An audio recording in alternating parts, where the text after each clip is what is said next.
For your first competitor from the United States, Kevin Hahn.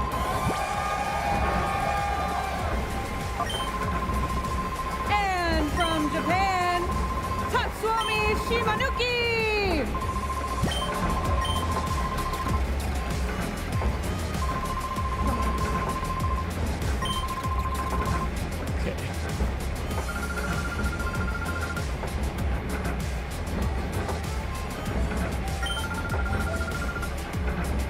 All right, just one question for both of you. First, Kevin, in order to come out on top in this match, what will be the most important thing for you to do in your play? I think the most important thing for me to do is to stay calm, and even if I lose the game, I have to not get tilted because that will really distract me. Yeah, staying calm, not getting tilted. Great advice for yourself. Good job, Kevin. All right, and same question for you. What do you need to do in order to win this match? Win. Go ahead, please. そうですね。この試合で、優勝するために何が一番重要なんですか。はい。EA とかのポケモンたちをうまく使いこなすことが重要だと思います。Most important thing is that he uses his Pokemon well. That's a great advice as Yes. well. All right, let's hear it for our Use your competitors. Pokemon well. Cannot wait to watch you play. Thanks so much. Go ahead and take your seat. Captain, let's get this match started.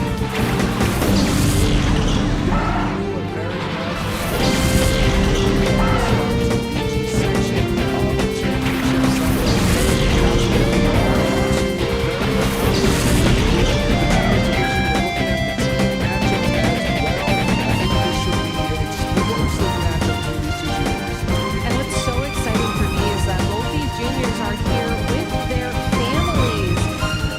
Tatsunori actually competed alongside of his brother yesterday in the juniors division. Kevin and his brother Chris prepared for the tournament together last night.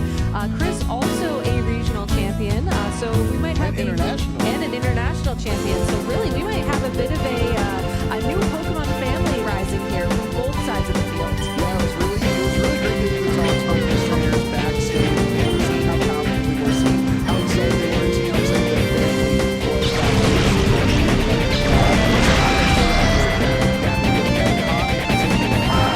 This is potentially the start of a huge run. We'll get into the accomplishments as we get prepared. But one of the big accomplishments is Kevin Hahn normally routinely takes down Masters Division's players at our locals. He's not from Jersey technically, so I can't claim him, but he lives close enough to Jersey to participate at our NJ locals. I've definitely taken an L to him, not gonna lie. World qualified players I'm hanging out with this weekend from Tri-State, they're like, oh yeah, I've lost to Kevin too. So here at his young age in the junior division, he's beating Masters players. That shows how impressive he is. Let's take a look at the Pokemon matchup here between both of these trainers as Kevin is running Calyrex Ice Rider, which is the same restricted he won the North American International Championships with, facing off against Tatsuomi's own Zama Zenta. Now, you may look at this team and think it looks a little bit familiar to what we saw from Michael Kelsch the other day in the Masters division, but that Iron Treads, I know you mentioned it earlier, Joe, because you were so Iron excited. Treads, Paul. What a crazy Pokemon to see on a unique team like this. Yeah, definitely. I don't think even Michael Kelsch is going to be using Iron Treads. We actually saw it multiple times on stream this weekend, and it definitely makes sense for a metagame counter. That Steel ground typing, also a really fast Pokemon, has a lot of utility. We'll see if it comes to this matchup. But looking at these accomplishments, Kevin Hahn and NAIC champion this season. So that would be quite the trifecta if he can cap the season with the World's win. Not only that, he is a 7-time regional champion. We could only fit one on the graphic, so he was asked to pick his favorite regional championship, and it was Fort Wayne in 2023 because that was the same one that his older brother won in the seniors division. So they had a nice family win there. Kevin looking to continue winning here on an incredible streak. I mean, winning the European and the North American International Championships back-to-back in a season is an incredible accomplishment. His opponent, though, Tatsuomi, was able to win a round 1 bye in this competition by placing top 4 at the Japan Championships earlier on the season, but will have to face down a very formidable opponent Once again, Calyrex Ice Rider pretty expected on this team, but with the other Pokemon, Kevin's giving himself a lot of options. He can respond to really any strategy thrown at him. For sure, and if you're a viewer who only shows up for Championship Sunday, you should be familiar with some of Kevin Han's strategies, as he has pretty much been able to iterate upon his team over the last couple of months. Some of these similar Pokemon that he's used to win other international events like the Raging Bull, the same Choice Scarf Urshifu with coaching as well. He's definitely using just really strong core Pokemon in the metagame. There is that fun fact, EUIC and NAIC champion ready to become world champ. His opponent, Tatsuomi, is running a team that was inspired very directly by Michael Kelch's win at the Stockholm Regional Championships earlier on this year. Iron Treads is certainly a very unique adaptation like you were talking about earlier, but his Tornadus has a couple of very unique tech moves in Sunny Day and Rain Dance, as you can see on the screen now. The Chi-Yu with the choice specs being able to deal a huge amount of damage, Rillaboom with the Salt Vest. I think overall this team plays very similarly in this matchup compared to what we saw yesterday when we saw Calyrex Ice Rider facing off against the Zamazenta. But I'm sure the Tornadus and the Iron Treads were really standout Pokemon for Tatsuomi when he was playing Miraidons in Swiss. And I do think on Tatsuomi's end, the Zamazenta is really in a premier position. This is what you do when you're only allowed one restricted Pokemon on the team. You allow the rest of the team to fill out the cores, making Zamazenta as well-rounded of a Pokemon as it can be. It's definitely going to be so important in this finals matchup. But here he has his brother, as you mentioned, also plays the game, got 29th at the World Championships last year. So two family pedigrees here, championship pedigrees from both trainers. And I do want to shout out, we asked Tatsuomi what his favorite Pokemon was, and he said Horsey, and there's actually a Horsey there on stage cheering him on, which is super exciting. But these trainers are getting into Team Preview, so let's go ahead and talk about some of the options here that both these trainers have.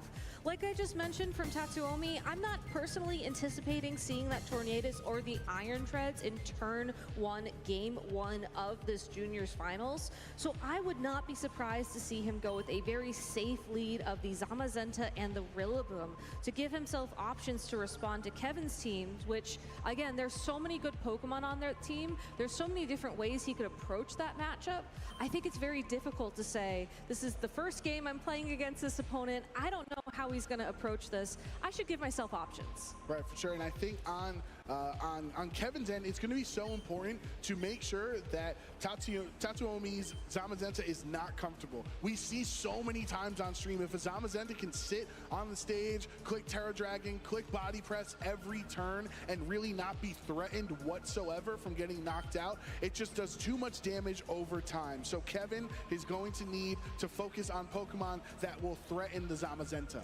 He will, and he has several options for that, but we'll just have to take a look for ourselves to see what both these trainers locked into as this game is ready to go. All right, it is time to start the juniors finals here at the Pokemon World Championships in Honolulu. The crowd is hype. We're gonna have Calyrex Ice Rider Incineroar for the lead in game 1 on Kevin Han's end, and Tatsuomi Shimanuki with Zamazenta Rillaboom with the spectator mode too. I know, it's always so exciting to see just how incredible the crowd looks. It's not that game incredible. For Come on, these Gabby. World Finals. But let's go ahead and talk about the board state here, because this Incineroar is a great supporting option for the Calyrex, but is going to be a bit slower typically than the opposing Rillaboom. So you have to be very careful for fake out on both sides of the field. My big question for Kevin is he considering Trick Room in this matchup or not? Because Calyrex Ice Rider is going to be slower than both of the Pokemon on Tatsuomi's side of the field. Does seem like a great opportunity here to try and use it either this turn or next turn, as of right now, the Zamazenta does not have enough attack power to take it out in one hit. Yeah, I think the Trick Room really does make a lot of sense, Gabby, because looking at Tatsuomi's team, Zamazenta, fastest thing out of all the Pokemon. Choice Scarf on the Chi-Yu as well. The Tornadus is also super fast. Iron Tread's an incredibly fast Pokemon that Kevin Han might be able to twist the dimensions and switch up the narrative. But for now, it will be Terra Ghost Incineroar on the first turn here. Kevin using Terra right away. Tatsuomi protecting the Zamazenta, doesn't want to take any damage. Kevin matching that energy with a protect of his own on the Ice Rider. Rillaboom goes for the fake out, but it's into the protect on Calyrex, so Kevin doesn't take any damage this turn. And now it's time for a parting shot, but it goes towards the protect, so really smart, safe play from Tatsuomi. A lot of times when you see Terra Ghost on an Incineroar, you assume that it is there to stop fake out. Once you are a ghost type Pokemon, normal type attacks don't work. But fighting type attacks don't work either. And in the Zamazenta matchup in particular, if you can afford to use the Terastallization on your Incineroar, you essentially set up a Pokemon that cannot take damage from Zamazenta. And what's better than not taking damage? Reducing the damage it can do as well. And just as you pointed out, Joe Brown, this Incineroar knows Will-O-Wisp, and that would be such an amazing move for Kevin in this turn. Right onto either of Tatsuomi's Pokemon here that are both physical attackers. Yes, Body Press uses the defense stat instead of your attack stat, but it would still work pretty well. Here's the double target with the Grassy Terrain boost from the Woodhammer. It's not enough to take out Calyrex Ice Rider, one of the bulkiest Pokemon in the format. Will-O-Wisp connecting onto Tatsuomi's Zamazenta, so now it is burned. It will be doing half of the damage from its attacks. Trick Room successfully going up. Now for the next 4 turns on Kevin's end with these Twisted Dimensions, the slower Pokemon will move first, and that's bad news for Tatsuomi. It is bad news for Tatsuomi, but he does still have some plays he can make here. While the Rillaboom is at full health, there is a chance prior to any attack boost on that Calyrex that it can survive a Glacial Lance, assuming there's still a partner standing next to it to reduce the damage. So if Tatsuomi has trained his Rillaboom to survive that attack, he can fire off another Woodhammer into that Calyrex. We saw that it didn't do as much damage as one would assume thanks to the Intimidate from that Incineroar, but it's still going to put it within knockout range of another attack, which is exactly why Kevin decides to keep it safe and switch it out. Yeah, that Calyrex will swap into Raging Bolt. Raging Bolt, one of the Pokemon that has taken competitive Pokemon by storm over the last half year, ever since it became legal through the DLC. A very offensive Pokemon. The Wide Guard from Zamazenta will be wasted since the Calyrex swapped off the field anyway. Parting shot landing into this Rillaboom, lowering its attack and special attack by 1 stage. But of course, if it goes for the Woodhammer into this resisted Raging Bolts on the other end, it's still going to be a solid defensive swap for Kevin. It is, and it also gives him the opportunity to send that Calyrex right back out onto the field once the damage has been lowered even further. U-turn targeting down that Raging Bolt also means that Calyrex doesn't take any damage from that switch, essentially swapping spots so it could dodge the U-turn. Right, and now Tatsuomi's gonna have to reveal his 3rd Pokemon in this game. What is one of those Pokemon in the back that are all generally speedy, say, except for Raging Bolt. The other 3 are pretty fast Pokemon that would not be working quickly under Trick Room. Exactly, and I do want to take a moment to talk about the overall positioning of Kevin in this Trick Room right now as he sends in the Iron Treads. Joe, he brought it! Let's go, Iron Treads. Is essentially anti-Miraidon, anti-Raging Bolt. They're both electric dragon types. You're immune to electric as a ground type, and you resist dragon as a steel type. So Tatsuomi doesn't care if it's going to be moving slower under Trick Room. He knows he's hardly going to take any damage from either Glacial Lance or a Draco Meteor. And unfortunately for Kevin, I think he has to make a very defensive play here, either by switching out one of these Pokemon or by letting them get KO'd this turn, most likely from an attack from that Iron Treads, and then send in your Incineroar the next turn to threaten it with Intimidate, to threaten it with a Will-O-Wisp. It's a very unique Pokemon that I don't think he's encountered throughout his run here at the World Championships. So let's see how he's going to plan a strategy around the huge threat that it brings. And you have to wonder what Tatsuomi's strategy is on which Pokemon to Terastallize here in Game 1, as Zamazenta's had some damage mitigation from the burn, might not be as valuable. You turn into a Dragon type, and you'll be very weak to both of Kevin's Pokemon, so maybe it's up to this Iron Treads or Rillaboom later on in this Game 1 to Terastallize and change the dynamic. It will be just to protect, though, on Kevin's end, as well as Iron Treads protecting, so if Zamazenta went for the protect, it wouldn't work. But of course, goes for a Body Press, not doing any damage. good information all around for these trainers. In addition, by double protecting there, Kevin ensures that he can target down attacks into that Iron Treads when it doesn't have protect available to it. A little bit strange to be double protecting throughout your own trick room, but I think given the Pokemon on the field, more information is better. You can see how your opponent wants to use that Iron Treads, and then you can, again, adjust to the game plan at hand. It is two steel types on the other end facing down Kevin's Raging Bolt. So these Draco Meteors, even if they are boosted from the booster energy increasing its special attack stat, would still be resisted. Tatsuomi making a big call on this turn to swap that Iron Treads back out into the Rillaboom. High horsepower into the ground type is now resisted, so a really smart call. But the Draco connects, it hits Rillaboom, hangs on in the red. The double target does not get the KO, and now Body Press will hit into the Calyrex, bringing it a little bit lower. There's one more turn of Trick Room remaining now, and the Rillaboom has access to Fake Out once again to flinch either of the Pokemon on Kevin's side of the field. So even though Tatsuomi's own Zamazenta fell short of doing any significant damage that turn, it is in such a prime position here. You can wide guard any attempts at Glacial Lance to deny Calyrex the Chilling Neigh boost from knocking out the Rillaboom. You can go ahead and target down another attack to either of the Pokemon on the opposing side of the field if Rillaboom opts to go for Fake Out. Tatsuomi is almost guaranteed to make it through this Trick Room relatively unharmed. Calyrex will swap out in this position, so a little bit worried about a Fake Out going into that slot.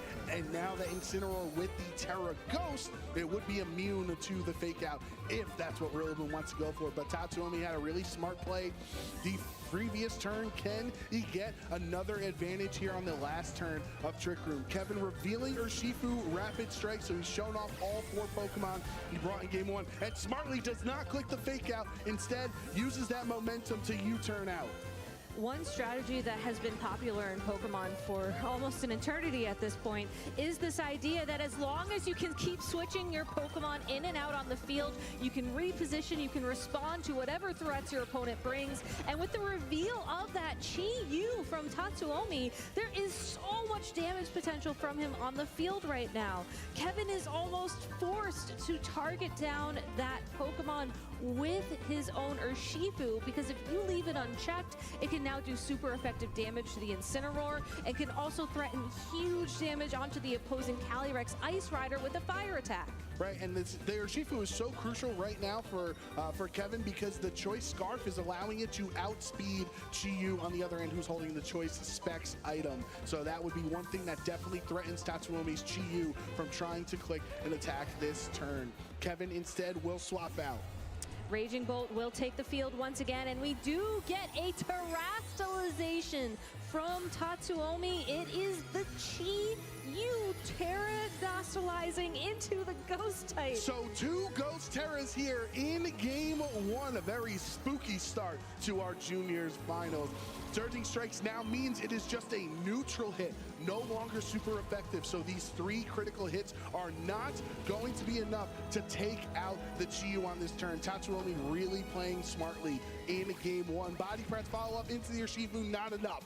And a Dark Pulse now from that Chi-Yu into the Raging Bolt. Almost takes it out in a single hit, and that is the power of the combination of Choice Specs and the Beads of Ruin ability. It means your special attacks do so much damage.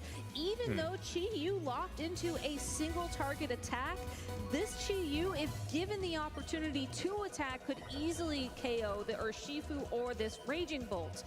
Now, Kevin does have options to get around the Chi-Yu. The Urshifu is still naturally faster, and we did see that another Surging Strikes would be enough to lock in that KO. But the Raging Bolt also has access to a priority attack in Thunderclap. So if Kevin assumes the Chi-Yu will be attacking again this turn, you can KO it first. Incineroar swaps into the Urshifu slot. Urshifu was hit by a body press the last 2 consecutive turns. So now Kevin anticipating if body press goes into that slot, now you will be immune to it as a ghost type. Tatsuomi being on the advantage instead of clicking a Tark Pulse yet again will swap into the Rillaboom, resetting up the grassy terrain, helping his Zamazenta recover just a little bit of HP every single turn. But the body press goes towards Raging Bolt for the knockout. He knew that it was too risky to target the Urshifu slot and gets rewarded KOing Raging Bolt. Even if Raging Bolt opted to thunderclap that Zamazenta so it could attack before being knocked out, Zamazenta has so much health it wouldn't have mattered. Tatsuomi said this when we were talking to him before the game. He loves bulky Pokemon. He loved having the ability to stay on the field and take all of these hits. And even though the Zamazenta was weakened by an Intimidate, was weakened by a burn, it is still doing enough damage thanks to the time it has to make a huge difference in his game plan. Now this Calyrex is already down to about a third of its HP. Sure, the Incineroar has effectively full HP, but there's no Trick Room up. Your Restricted is dead, is very close to being knocked out. Losing Raging Bolt, who does so much damage on Kevin's end, it's such a difficult position here in Game 1. It is. That all being said, though, with the combination of Urshifu and Calyrex still available at this moment in time, I think Kevin has a little bit of options here. This Urshifu has the Choice Scarf, like we were talking about earlier, but it also has Coaching, which means there's a way to power up this Calyrex.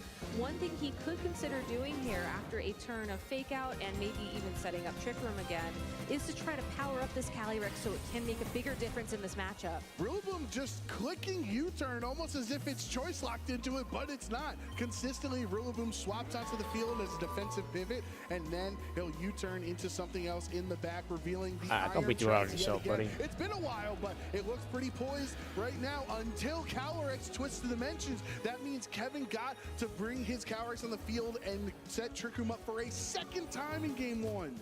It is a second time, but again, there's so much damage on the field, and I'm not sure if Kevin can match that damage from Tatsuomi. Calyrex Ice Rider did manage to twist the dimensions in its favor, which means it will be able to attack first. But like you were saying, Joe, this Iron Treads will be able to take a hit from it quite comfortably. It's most likely going to need 2 hits from High Horsepower or Glacial Lance to secure that KO. Meanwhile, Zamazenta is still free to try and wide guard if you want to stop this Calyrex from attacking, or you can continue to use those body pressures to just wear down the HP of your opponent. Well, Kevin has protected his Calyrex Ice Rider on the turn. Knockoff goes into that protect. Tatsuomi is just making so many great decisions turn after turn in Game 1. The body press will hit Calyrex as protect, so no damage really from anybody. Just a little bit of HP recovery thanks to the grassy terrain. While the HP recovery is nice, though, it's not necessarily going to help even out the Pokemon count here. You have to start looking at how Kevin can go on the offense in this matchup. Iron Treads is certainly the bigger enemy here, as with grassy terrain active on the field, you can utilize Steel Roller. It's a steel type attack. It has a very high base power, but it only works when there's terrain on the field. It'll also remove the terrain by using that move. Now, you might look at that Zamazenta and think, well, he could appreciate some healing. You know, you're going to be taking damage over time thanks to the burn.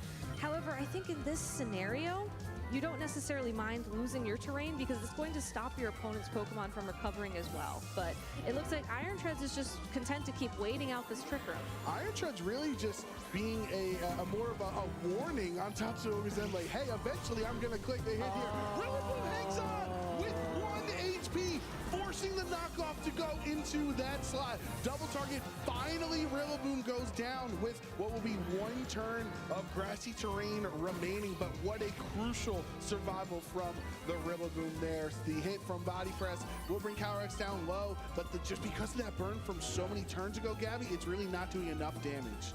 That's a very common strategy when facing off against Zamazenta as well. You lock in the Ghost type Terrestrialization on your Incineroar, so it'll really struggle to deal damage. You put a burn onto that Zamazenta, so it will struggle to deal damage to everything else on your team, and you kind of wait it out. That being said, though, with the juxtaposition of the Iron Treads right next to it, all you have to do this turn is double protect, Trick Room ends, and now you're able to go on the offense and really threaten some huge damage.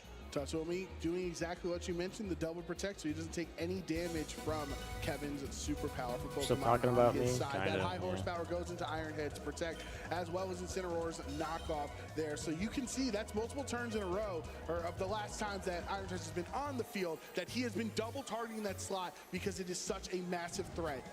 It is, and now that the Twisted Dimensions have returned to normal as well, the Iron Treads is going to be one of the fastest Pokemon on the field. So if Kevin wants to avoid damage this turn, you can certainly protect for a turn, but that's not going to necessarily help you navigate the situation any better.